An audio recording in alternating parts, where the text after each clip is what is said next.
मेरे प्यारे साथियों, मैं योगेश शर्मा आज आपके बीच में और आज हम बात करेंगे कश्मीर में जो आजकल सिलेक्टिव किलिंग्स हो रही हैं उनके बारे में बात करेंगे।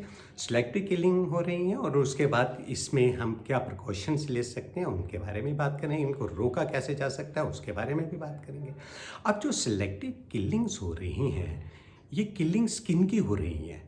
ये कोई अमीर आदमियों की किलिंग, कोई ब्यूरोक्रेट, कोई लीडर्स, ये जो बड़े पैसे वाले, कोई रैंसम के लिए, ये उनकी किसी की भी किलिंग नहीं हो रही है।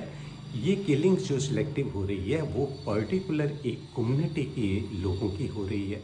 अगर हम इसे खुल के बात करें तो हिंदू लोग जो हैं वो चाहे रेडी वाला है, कारपेंटर है, टीचर हैं, जो भी हैं या मेडिकल वाला है, उनकी किलिंग हो रही हैं। और करने वाले कौन हैं? रेडिकलाइज्ड इस्लामिक कट्टरपंथी, ये उनको किलिंग कर रहे जा रहे हैं, हो रही है। तो ये कोई पहली दफ़ा नहीं हो रही है। अगर आपको याद होगा 1990 में 4 लाख हिंदुओं को यहाँ कश्मीर से ही औरतों का रेप करके उनके साथ उनका कत्ल करके और तो उन इश्तिहार उनके घरों के बाहर लगा के एज वेल एज जो वहाँ पे मास्क होती हैं उनके मास्क के जो स्पीकरों के ज़रिए लोगों को थ्रेटन किया गया था कि वो वहाँ से निकलें। तो इस डरावने माहौल में ये वहाँ से लोगों को वहाँ से 4 लाख हिंदुओं को निकाला गया था।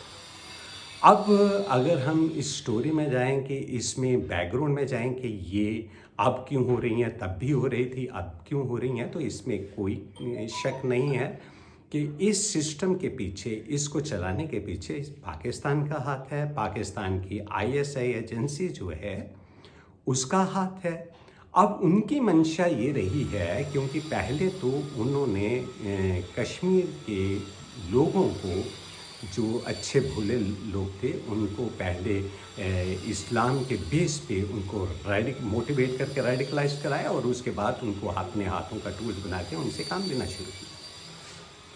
दूसरी बात ये रही आज क्यों हो रही है, पहले हुई थी फिर बीच में एक साइलेंट पीरियड रहा और उसके बाद अब क्यों स्टार्ट होगी दोबारा किलिंग?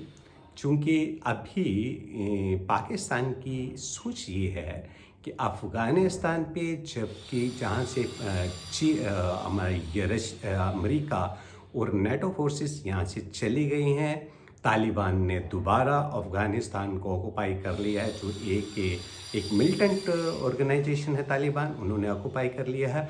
अब चूंकि उनकी सपोर्ट में आईएसआई है और आईएसआई ये चाहती है या पाकिस्तान मीडिया या कुछ चंद रेडिकलाइज्ड पाकिस्तानी ये चाहते हैं और उम्मीद करते हैं कि जो तालिबान हैं जब वो थोड़ा सा फ्री अफ़गानिस्तान से होंगे तो वो फिर जो ये रुख जो करेंगे वो हिंदुस्तान और कश्मीर का पर्टिकुलर वहाँ की तरफ रुख करेंगे और कश्मीर को वो आज़ाद करवा के पाकिस्तान को देंगे। एक तो ये वो जो है एक तो वो ख्याल जो है वो अपने दिल में पाल के बैठे हैं। इसमें हम ये रूल आउट नहीं कर सकते कि उसका वो यूज़ नहीं करेंगे, जो उनके हक में है उसको भी रूल आउट नहीं करेंगे। लेकिन यहाँ पे जो रेडिकलाइज्ड हैं उनको उन्होंने एक्टिव कर दिया है कि इनको किल करो। अब किल करने की क्या बात रही, मारने की क्या वजूहत रही हैं? मारने की वजूहतों पे अगर हम जाएं तो आप याद करो कि इन लोगों के हम पॉलिटिकल लीडर्स की बात करते हैं। पॉलिटिकल लीडर्स के बारे में आपको मालूम है कि पॉलिटिकल लीडर्स ही जो होते हैं यही रक्षक होते हैं, यही तो हमें चलाते हैं, यही तो हमारी दिशा देने वाले लोग होते हैं। तो हमें दिशा और दशा हमारी क्या बनी कि 1987 में फारूक अब्दुल्ला साहब हमारी स्टेट के चीफ मिनिस्टर बने। चीफ मिनिस्टर बनने के बाद थोड़ी देर में ही यहाँ पे श्रीनगर में कुछ लड़के जो थे वो पाकिस्तान ट्रेनिंग करके आर्मी की ट्रेनिंग लेने के बाद यहाँ पे वापस आए और उन्होंने यहाँ पे मिलिटेंसी का आगाज़ किया। गोया कि कहीं ब्लास्ट करना शुरू कर दिया, कहीं आर्सन करना शुरू कर दिया, कुछ इंसिडेंट वारदातें शुरू हो गई। लेकिन बजाय इसके कि उसको काउंटर कैसे करना है और अपनी पुलिस को कैसे स्ट्रेंथन करना है, उस पे हमारे लीडरों ने तवज्जो नहीं दी और हुआ ये कि पुलिस के पास 303 वेपन रहा और जो मिलिटेंट आए उनके हाथों पे 47 वेपन था। जो हमारे 303 वेपन जो था उसमें से एक गोली निकलती थी, जब वो एक गोली निकलती इतने में दूसरी तरफ से मिलिटेंट के हाथों से जो 47 होती थी उसमें 30 गोलियां निकलती थी। अब ये आप खुद डिसाइड कर सकते हैं, एक तरफ एक गोली निकल रही है, दूसरी तरफ से 30 गोलियां निकल रही हैं, तो पावरफुल कौन होगा ये आप सोच सकते हैं। और उसके बाद क्या हुआ कि बड़ी मुश्किल से पुलिस ने या पैरा फोर्सेस जो डिप्लॉयड थे उन्होंने अपनी जान की बाजी लगा के मिलिटेंटों को पकड़ना शुरू किया, उनको ओवर पावर होने शुरू हुए और उनमें कुछ कामयाबी भी मिली। एक तरफ उनको कामयाबी मिली और 989 में जब मिलिटेंसी काफ़ी बढ़ चुकी थी और अपनी फोर्सेस काफ़ी जान लगा के लोगों को पकड़ रही थी, मोराल अब किसका बूस्ट करना चाहिए था और किसका नहीं करना चाहिए था पॉलिटिकल लीडर्स ने, उसके बारे में आपको सुनाता हूँ। उस वक्त 1989 में बजाय के फोर्सेस का मोराल बूस्ट किया, हमारे सीएम फारूक साहब ने, डॉक्टर फारूक अब्दुल्ला ने 70 हार्डकोर मिलिटेंटों को जेलों से रिलीज कर दिया। एक तो वो कारण हुआ, रिलीज कर दिया, जो मिलिटेंट अंदर होने चाहिए थे उनको छोड़ दिया। अगर आपको शक है तो आप जगमोहन जी की किताब फ्रोजन टर्बुलेंस आप लोग पढ़ सकते हैं, उसमें आपको क्लियर चीज़ें मिलेगी। फिर उसके बाद एक तो 70 मिलिटेंट छोड़े और उसके बाद पॉलिटिकल लीडर्स के बारे में कैसे चलता रहा। सबसे पहले इंसिडेंट, 3 इंसिडेंट्स में आपको कोट करूंगा। पहले इंसिडेंट्स में क्या हुआ कि इस देश के गृह मंत्री उस वक्त 90s में 1990 में इस देश के गृह मंत्री जो थे मुफ्ती मोहम्मद सैयद थे। मुफ्ती मोहम्मद सैयद जो देश के गृह मंत्री थे, जिनके अंडर पैरा फोर्सेस पूरा काम करती हैं, जिनके लिए जिनकी रिस्पॉन्सिबिलिटी है देश के लोगों की हिफाजत करना और उसने देश के आइन पे ये कसम भी ली थी, वो बजाय देश की रक्षा करने के, लोगों की रक्षा करने के बजाय अपनी लड़की जो थी उनकी रूबिया सईद, वही किडनैप हो गई। गोया कि वो अपनी लड़की को भी प्रोटेक्ट नहीं कर सके थे, किडनैप हुई या करवाई गई, इसमें भी हम बोल नहीं सकते, इसमें भी ये भी मैटर ऑफ इंक्वायरी है। और जब रूबिया सईद किडनैप हुई और अब उससे छुड़ाना ज़रूरी था, अब उससे छुड़ाने के लिए कई हार्डकोर मिलिटेंटों को छोड़ना पड़ा। फारूक साहब ने 70 छोड़ दिए, कुछ रहे जो थे वो इनकी बेटी को छुड़ाने के लिए छोड़ दिए। अब इनके बाद सेकंड इंसिडेंट क्या हुआ, सेकंड वारदात क्या हुई कि एक लीडर दूसरे जो कि नेशनल कॉन्फ्रेंस के लीडर थे, सैफुद्दीन सो साहब, पहले तो नेशनल कॉन्फ्रेंस के लीडर थे, उसके बाद उन्होंने कांग्रेस ज्वाइन की। अब उन लीडर्स के, सैफुद्दीन साहब के भी एक क्लोज रिलेटिव जो थे, उनका भी वो भी किडनैप हो गए। फिर उसके बाद कुछ मिलिटेंट, हार्डकोर मिलिटेंट, उनको भी रिलीज करवाने के एब्स में छोड़ने पड़े। अब तीसरी इंसिडेंट में क्या हुआ कि जो हमारे गुलाम नबी आज़ाद थे, जो बहुत देश के बहुत बड़े नेता हैं, उनका भी एक रिलेटिव जो था वो भी किडनैप हो गया और उनको भी छुड़ाने के लिए कई हार्डकोर मिलिटेंटों को छोड़ना पड़ा। फारूक साहब ने 70 वैसे छोड़ दिए, कुछ लीडरों के बच्चे या उनके रिलेटिव्स जो हैं वो किडनैप होते गए या करवाते गए या होते रहे, ये तो मैं नहीं जानता, लेकिन होते रहे। और फिर उनके जो उनको छुड़ाने के चक्कर में कई मिलिटेंटों को छोड़ दिया। गोया कि ये लीडरशिप उस फोर्स की ये जो मोरल बूस्ट कर रही थी या उनको डिमोरलाइज कर रही थी। Now it's up to you, आप डिसाइड करो कि ये इनका रोल क्या रहा।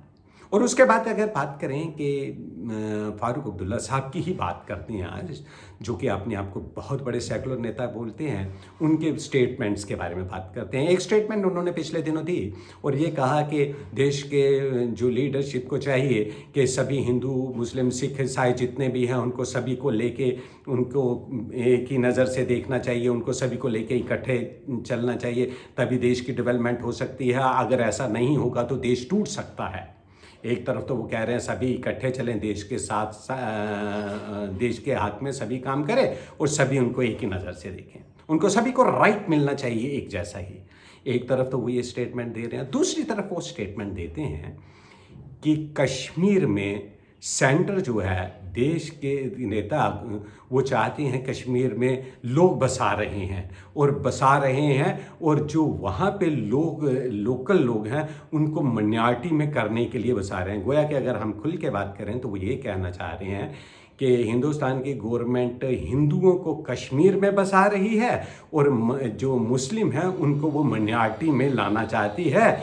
जो वो कहते हैं कि हम ऐसा हरगिज़ नहीं होने देंगे, इंशाअल्लाह हम इसके खिलाफ आवाज़ उठाएंगे। गोया कश्मीर उनके लिए, वहाँ पे हिंदू नहीं चाहिए उनको। वो जो 4 लाख हिंदू इनके वक्त पे निकले थे तो उनको भी वापस, जब भी अभी ये प्रोसेस चला है कि उनको वापस भेजने का, तो इन्होंने इस किस्म की स्टेटमेंट देना शुरू कर दी है कि इनको श्रीनगर में हिंदू नहीं चाहिए, लेकिन हिंदुस्तान में मुस्लिम या सिंधु, वहाँ पे हिंदू, मुस्लिम, सिख, ईसाई भाई भाई होने चाहिए, लेकिन कश्मीर में सिर्फ मुस्लिम ही मुस्लिम होने चाहिए। एक तो इनकी स्टेटमेंट में ये विरोधाभास है, एक तो स्टेटमेंट ये दे रहे हैं। अगर इनकी पुरानी स्टेटमेंट पे हम अगर चले जाएं, जब अगस्त में 2019 में इस रियासत को 2 हिस्सों में बाइफरकेट किया गया और यूनियन टेरिटरीज बने, उसके बाद इनकी स्टेटमेंटों के साथ साथ एक स्टेटमेंट ये भी आई थी कि इस जो 370 और 35A को हम रीइंस्टेट करवाएंगे, इसमें चाइना की मदद से इसे रीइंस्टेटमेंट करवाएंगे, गोया कि फॉरेन एक कंट्री से उसकी मदद लेंगे। क्या इनका ये फर्ज नहीं था कि ये देश के प्रधानमंत्री से बात करते, देश के प्रेसिडेंट्स को ये कुछ एक मेमोरेंडम देते? नहीं तो देश की सबसे बड़ी अदालत सुप्रीम कोर्ट में जाके दरवाज़ा खटखटाते, उसमें बात करते। इनको चाइना के पास जाने की क्या ज़रूरत थी? इनकी ये सोच थी। यही फारूक अब्दुल्ला साहब जब 90s में यहाँ से निकले थे, जब हिंदुओं को निकाला गया था, तब इन्होंने कोई स्टेटमेंट्स नहीं दी। और जब अभी किलिंग्स हो रही हैं, सिलेक्टिव किलिंग है, उस वक्त ये क्यों नहीं बोल रहे हैं कि यहाँ पे क्यों मारे जा रहे हैं? अब तो जो हो रहा है तो वो ये चल रहा है, वो आपके सामने है। अब हम बात करते हैं कि ये जो किलिंग हो रही है इसको रोका कैसे जा सकता है और इसका फर्दर क्या होना चाहिए। हमारा गवर्नमेंट को एक ही तजवीज़ हम दे सकते हैं कि गवर्नमेंट को किस पे कैसे काम करना चाहिए।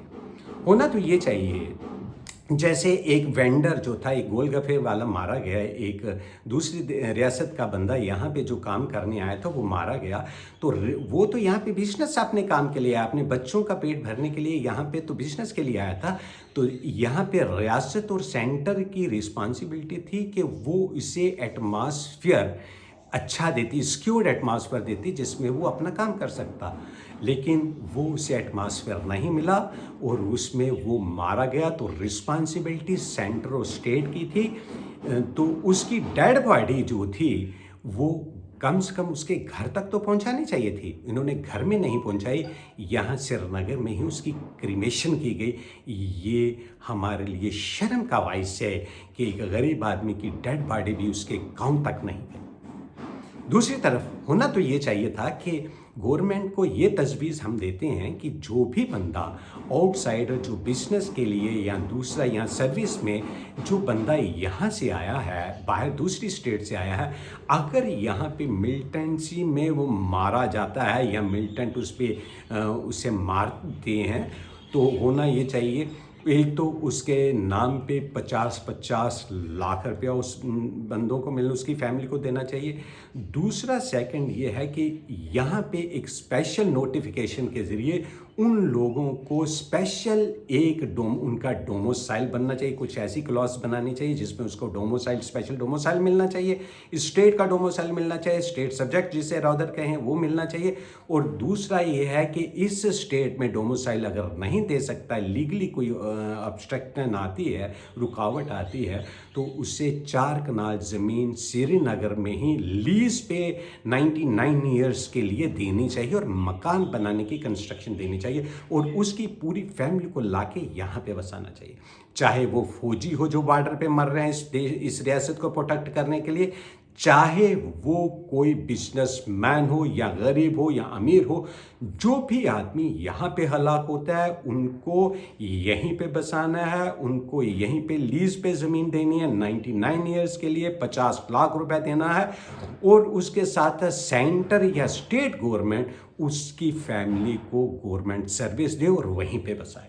अगर मिलिटेंट एक बंदा मारते हैं, उसकी फैमिली के 10 बंदे यहाँ पे आके बसेंगे जब उनको नौकरी मिलेगी, तो गोया कि इनका मारने का प्लान जो होगा वो टोटल ख़त्म हो जाएगा। ये दोबारा ऐसी कोई हरकत नहीं करेंगे। सिंपली कंडेम्ड, गवर्नमेंट कंडेम कर देती है, ये बारबीक एक्ट है, ये गलत किया है, हम इसका बदला लेंगे, इसमें पाकिस्तान है, इसमें IAS है, इसमें कौन है या नहीं है। पब्लिक की सेफ्टी और सिक्योरिटी जो है वो सेंटर गवर्नमेंट या स्टेट गवर्नमेंट का काम है, लोगों को प्रोटेक्ट करना आपका काम है। आप जिस सिस्टम में फेल हो गए और उसकी पेनल्टी तो आपको देनी चाहिए, बजाय आपके देने के लिए आप तो उनको यहीं पे क्रिमेट करके उनकी उनकी जो हड्डियां वहाँ पे घरों में भेजोगे।